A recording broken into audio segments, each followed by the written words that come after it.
This food is just spectacular. It's so good. Yes, it is. You like your food, Mom? Haven't had much of it yet. Well, Joanna cooked this whole meal all by herself. I mean, y'all know she's getting paid for it, right?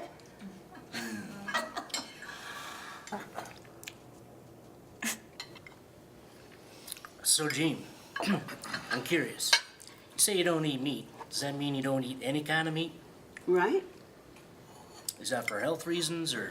When you eat meat, you ingest an animal's fear. And just what? It's fur? Fear. I thought she said it's Now, how do you do that? You can't eat fear. Well, sure you can. Like, what happens to you when you feel afraid? Doesn't your body produce all sorts of chemical reactions? Adrenaline. Yeah, your body goes through a whole chemical process when it experiences fear. Cortisol. Don't you think an animal experiences fear? Oh, you bet it does. Oh, well, I used to work in a cattle processing plant, and, lots of fear flying around that place. When you eat an animal, you're eating all the fear it felt when it was being slaughtered to make food. Wow. So you mean I've been eating fear for what? 3 times a day for the last 60 years? This one won't eat a meal unless there's meat in it. Now, I guess it's because of my upbringing, but you don't really have a legitimate meal unless there's some meat in there. I'll make a pasta dish of some sort, and he'll be like, oh, that's a great appetizer. But where's the meat? Where's the meat? Was that some TV commercial once where the old lady says, where's the meat? Beef. It's where's the beef? Where's the meat? Where's the meat? Where's the meat?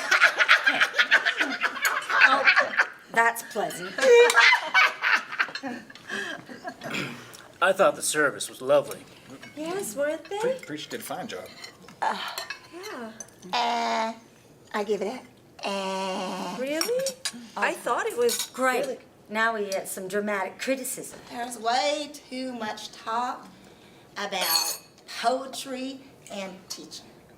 I mean, the man didn't write any poetry to speak of since 65, and he never did give a damn about teaching. I mean, no one talked about the good stuff. The man was a world-class alcoholic for 50 years. I mean, no one told the story about that night when he was wrangled into giving that talk at the TU alumni dinner. He drank a whole bottle of rum, but boy, what rum! I don't even know why I remember that.